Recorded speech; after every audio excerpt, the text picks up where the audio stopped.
1h e 56 minutos, estamos de volta com o Gazeta Entrevista. Tem aqui a pergunta do seu Valadares, o Roberto, que é a seguinte. Boa tarde, sou o Valadares do bairro Montanhês. Conheço o seu Valadares. Itaã, pergunta para o deputado eleito se o presidente Lula encaminhar as reformas tributárias e políticas, se ele vai votar a favor do presidente e do povo. A pergunta não ficou legal. Eu vou lembrar aqui que no final do governo, no processo de impeachment da Dilma e tudo, assessores imediatos do ex-presidente Lula, da ex-presidente Dilma, falaram que a respeito da reforma política foi um dos erros, foi não ter investido atenção na reforma política. E eu te pergunto, você acha que ela é estratégica para o país? A reforma tributária, por exemplo, que é um ponto de agenda importante. Com toda certeza, toda aquela reforma que for ajudar a população, que for boa para o Brasil, ela vai ter o nosso apoio. Tanto a reforma tributária, que é necessária, a reforma política, ela vai ter o nosso apoio e nós vamos votar favorável. Agora, veja bem, não é votar favorável ao presidente Lula. Uma reforma não é do presidente, a reforma é do país e ela envolve o Congresso.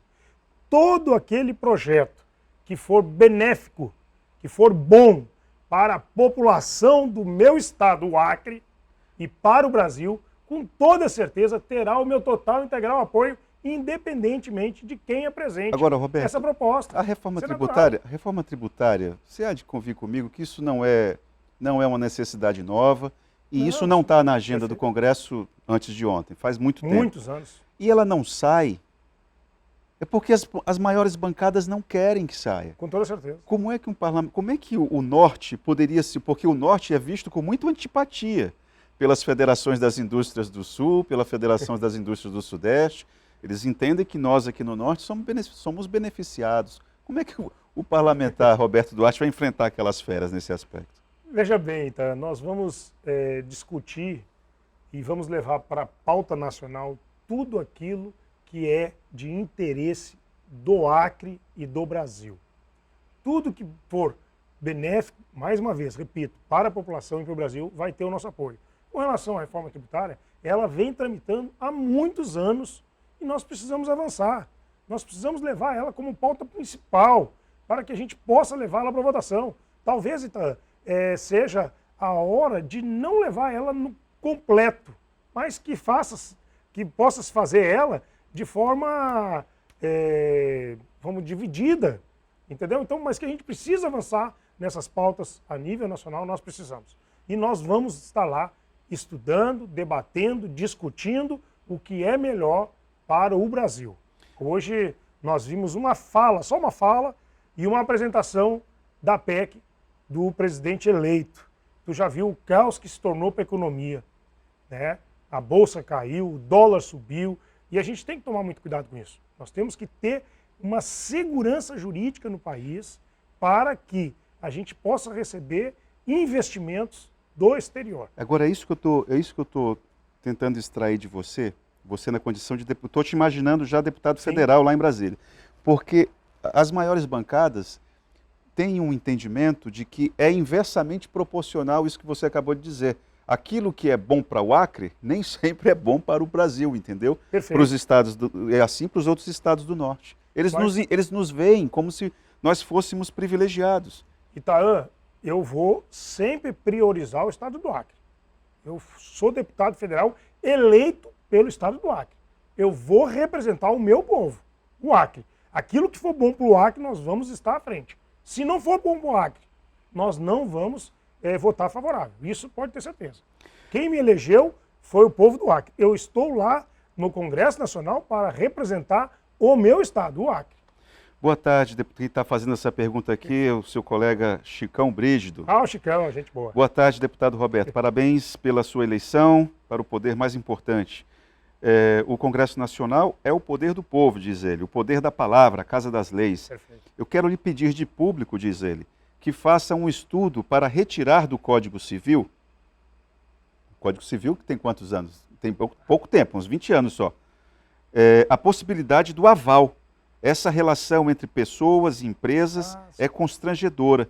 Avalie o que se faz negócio com quem confia e ponto final. Eu sou um exemplo vivo de estar passando por aflições por ter sido avalista. Perfeito, Um forte abraço, é o pedido que ele faz para você. Pô, Chicão, obrigado aí pelas palavras, pela parabenização, as felicitações pelo nosso mandato. Eu recebi já uma proposta nesse sentido, mas inclusive é uma PEC que muda, inclusive a Constituição Federal com relação ao avalista mesmo. Isso é uma reclamação que não é nova, que o Chicão está colocando, e é de suma importância nós estudarmos essa situação e ver o que a gente consegue fazer a nível de Brasil e acima das leis, o que a gente pode fazer nas leis para mudar isso. Não é a primeira pessoa que me fala isso. E eu tenho um olhar muito especial para essa situação. Pode ter certeza disso. Essa situação, você está se colocando como como avalista. Como avalista. Isso. O que ele pediu e o que outras pessoas já me pediram também com relação a isso é para fazer uma avaliação na legislação atual no Código com relação, tanto o Código Civil quanto a Constituição Federal, que prevê a figura do avalista para algumas relações comerciais. Então, é bem isso que o Chicão colocou agora. Você vai mexer com peixe grande, por exemplo, as instituições financeiras. Opa! Eles podem não querer, mas se ele não quiser, que ele não tenha relação comercial. A instituição financeira. Se você não quer ter o avalista, vamos dizer assim, se não se torna uma obrigatoriedade, se torna uma faculdade para a instituição financeira. Nós estamos aqui trabalhando a suposição sem estudar o caso ainda. Claro. Mas assim, se a gente colocar na legislação que é facultativo a figura do avalista. Entendi. É uma oportunidade. É uma possibilidade. É uma possibilidade. E aí, a instituição financeira vai avaliar também se lhe dá o crédito ou não. Correto. Isso é uma coisa que a gente Vamos não dar pode oportunidade aqui para outros fazerem a pergunta. Olha só o que o Jardim está te perguntando aqui, coincide com aquilo que nós conversávamos antes do programa começar aqui. Meu nome é Jardim. Pergunta ao deputado se ele tem acompanhado o que está acontecendo na Fundação Hospitalar do Acre. E aí, Roberto? Eu tenho acompanhado isso há algum tempo. E o que é que você tem visto? Desde o início do nosso mandato de deputado estadual, antes mesmo enquanto vereador, nós sempre lutamos muito e reivindicamos muito a questão da saúde pública no estado do Acre.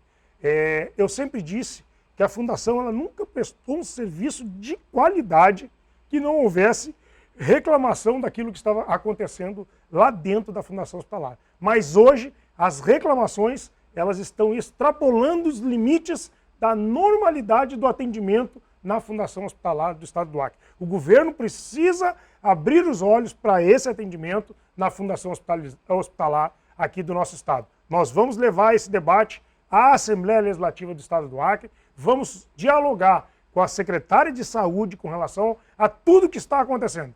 São inúmeras reclamações que eu recebo diariamente, com relação a consultas, com relação a exames, terceirização, com relação a cirurgias, com relação à terceirização dos serviços, que acaba ocasionando todos esses problemas.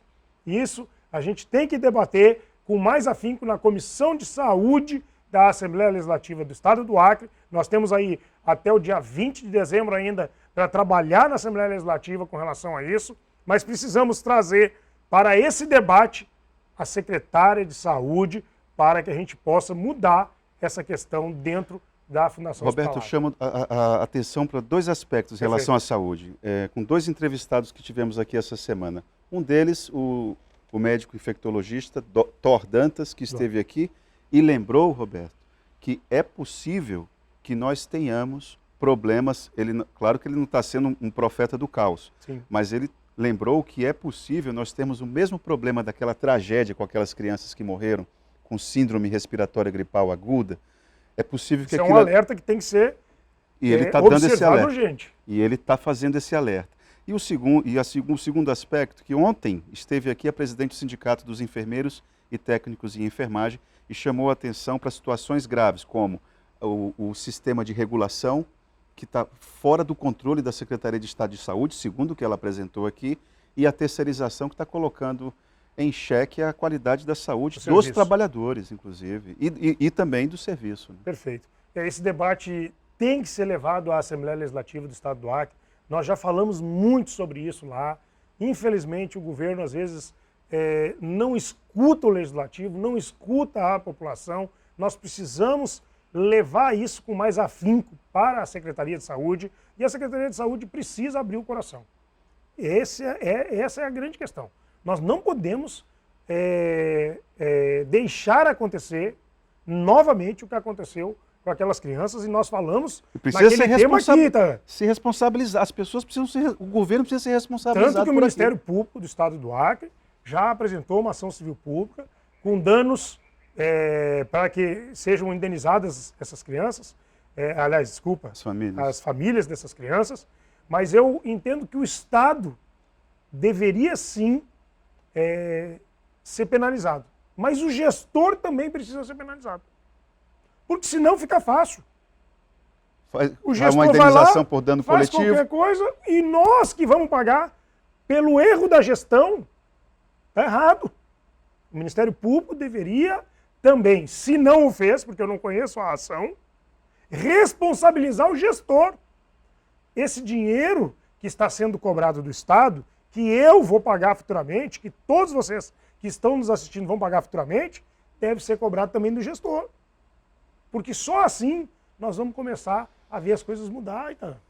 É uma situação difícil, estou só te fazendo esse alerta, pontuando, Perfeito. porque o programa trouxe esse debate e é importante levar para a tribuna do parlamento. Perfeito. Meu nome é Tete, não sei se é essa a pronúncia, obrigado pela participação.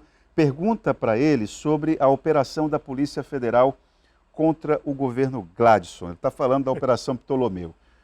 Na tua avaliação, por que o eleitor, o cidadão, não identificou no Gladson essa figura que a Polícia Federal parece ter deixado tão clara no inquérito?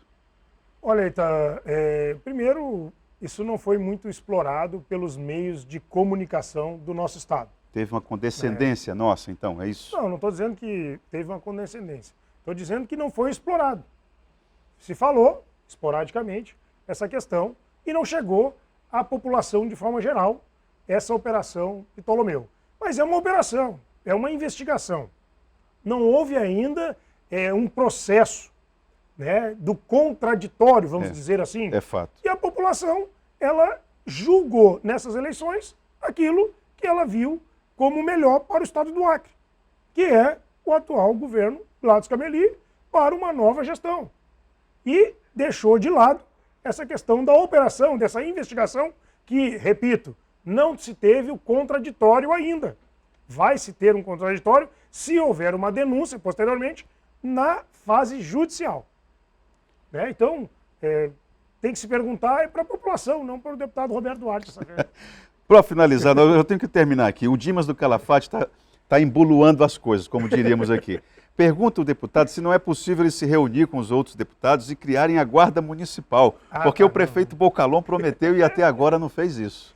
E olha aí, só, Dimas, eu fui candidato a prefeito de Rio Branco e dentro de uma das nossas propostas estava a criação da guarda municipal, inclusive com o valor que era para a implementação e de onde nós tiraríamos esse valor do orçamento para a implementação da guarda municipal de Rio Branco. Essa é uma questão que quem pode responder é o atual prefeito, Tião Bocalon, com relação à guarda municipal. Obrigado, Roberto. Eu tenho que encerrar porque o tempo acabou, estou levando o carão aqui. Muito obrigado pela tua vida aqui. Boa sorte e bom trabalho lá em Brasília. Obrigado, Itaã. Obrigado a todos que estão nos acompanhando. Eu estou andando todos os dias nas ruas, agradecendo a população, andando nos municípios, agradecendo a população por esse mandato. E esse mandato não é nosso, é do povo do Acre e nós esperamos representá-los e honrá-los cada dia mais lá no Congresso Nacional. Muito obrigado, fiquem todos com Deus. Obrigado, Roberto. Mais uma vez, vamos para o intervalo e já voltamos com o Gazeta Entrevista.